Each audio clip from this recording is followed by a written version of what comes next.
দলের ভাবমূর্তি রক্ষায় বড়সড় রদবদল তৃণমূলের। একাধিক জেলার সভাপতি চেয়ারম্যান বদল হতে পারে।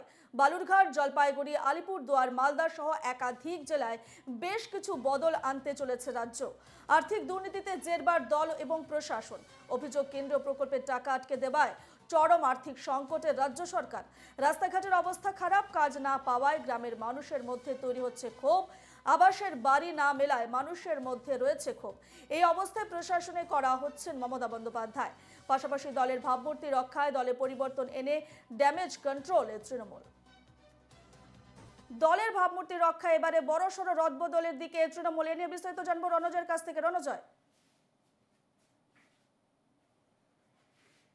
দেখো, বিভিন্ন জায়গা থেকে এই মুহূর্তে রাজ্য সরকার তারা কিন্তু একটা রাজনৈতিকভাবে প্রেসারে রয়েছে। সামনের বছরেই বিধানসভা নির্বাচন এবং এই জায়গা থেকে আবাসের টাকা থেকে শুরু করে কেন্দ্রীয় বঞ্চনার কথা বলছে রাজ্য সরকারের তরফ থেকে বারবার, যে কেন্দ্রীয় বঞ্চনা যে পরিমাণে রয়েছে এবং সেই জায়গাতে রাজ্য সরকারের যে কেন্দ্রীয় সাহায্যগুলো পাওয়ার কথা সেই সাহায্যগুলো পাওয়া যাচ্ছে না। এবং যেই কারণে আবাস প্রকল্প সম্পূর্ণভাবে রাজ্য সরকার নিজের হাতে নিয়েছে মমতা বন্দ্যোপাধ্যায়, এবং সেই জায়গায় 11 লক্ষ বাড়ি তৈরি করবার পরিকল্পনা নিয়েছেন এবং সেই জায়গা থেকেও কিন্তু বিতর্ক চরমে উঠেছে এবং আবাসের সঙ্গেও দুর্নীতির যোগ খুঁজছেন বিরোধী রাজনৈতিক দলগুলো এবং মুহুর্মুহু সেই জায়গা থেকে খবর আসছে। অন্যদিকে ট্যাব স্ক্যাম থেকে শুরু করে আরজিকর কাণ্ড, প্রশাসনিকভাবে রাজ্য সরকার এবং দল হিসেবে শাসক দল তৃণমূল কংগ্রেস কিন্তু যথেষ্টই রাজনৈতিক চাপের সম্মুখীন রয়েছে। এবং এই মুহূর্তে যেটা খবর সেটা হচ্ছে যে অভিষেক বন্দ্যোপাধ্যায় তিনি ইতিমধ্যেই মমতা বন্দ্যোপাধ্যায়কে রিপোর্ট দিয়েছেন যে প্রত্যেকটা জেলার ক্ষেত্রে সেই জায়গা খুঁটিয়ে দেখা হয়েছে, প্রত্যেক জেলা ধরে ধরে হিসেব করা হয়েছে পুঙ্খানুপুঙ্খভাবে দলের যে সাংগঠনিক যে স্ট্যাটিস্টিক্স সেটা তারা কিভাবে পালন করছে। এবং সেই জায়গায় 10-12টা জেলার নাম উঠে এসেছে অভিষেক বন্দ্যোপাধ্যায়ের রিপোর্টে, যেখানে কিন্তু চরম সাংগঠনিক দুর্বলতা কাজ করেছে এবং সেখানে অনেক রকমের বিষয়, দুর্নীতি থেকে শুরু করে গোষ্ঠীদ্বন্দ্ব, এই বিষয়গুলো প্রাধান্য পেয়েছে এবং যেগুলোকে কোনোভাবেই কিন্তু ভালো চোখে দেখছেন না মমতা বন্দ্যোপাধ্যায়, অভিষেক বন্দ্যোপাধ্যায়। এবং সেই জায়গায় অন্ততপক্ষে 10-12টি জেলার সভাপতি এবং চেয়ারম্যান বদলের সম্ভাবনা রয়েছে 2026 সালের নির্বাচনকে কেন্দ্র করে। 2026 সালের মধ্যেই একদম জানুয়ারি মাসের প্রথম থেকেই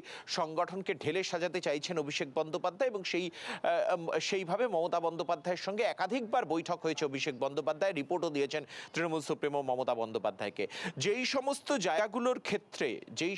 জায়গাগুলোর ক্ষেত্রে পরিবর্তন হতে পারে, রদবদল হতে পারে, যেই সমস্ত জেলাগুলোর ক্ষেত্রে প্রথমেই নাম রয়েছে পূর্ব মেদিনীপুর। তুমি জানো যে লোকসভা নির্বাচনে পূর্ব মেদিনীপুরে তৃণমূল কংগ্রেস যাদেরকে প্রার্থী করেছিল তারা কিন্তু সফল হননি। তরুণ তুর্কি দেবাংশুকে প্রার্থী করা হয়েছিল এবং সেই জায়গা থেকে দেবাংশু কিন্তু জিতে আসতে পারেননি এবং সেই মেদিনীপুরের যে দুটো সিটি হারাতে হয়েছে শুভেন্দুর খাসতালুক মেদিনীপুরে তৃণমূল কংগ্রেসকে, মমতা বন্দ্যোপাধ্যায়কে।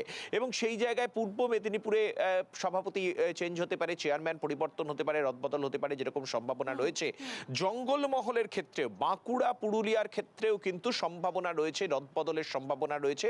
সেখানেও বদল আনতে পারে তৃণমূল কংগ্রেস নেতৃত্ব, সভাপতির পদে বদল আনতে পারে, চেয়ারম্যানের পদে বদল আনতে পারে।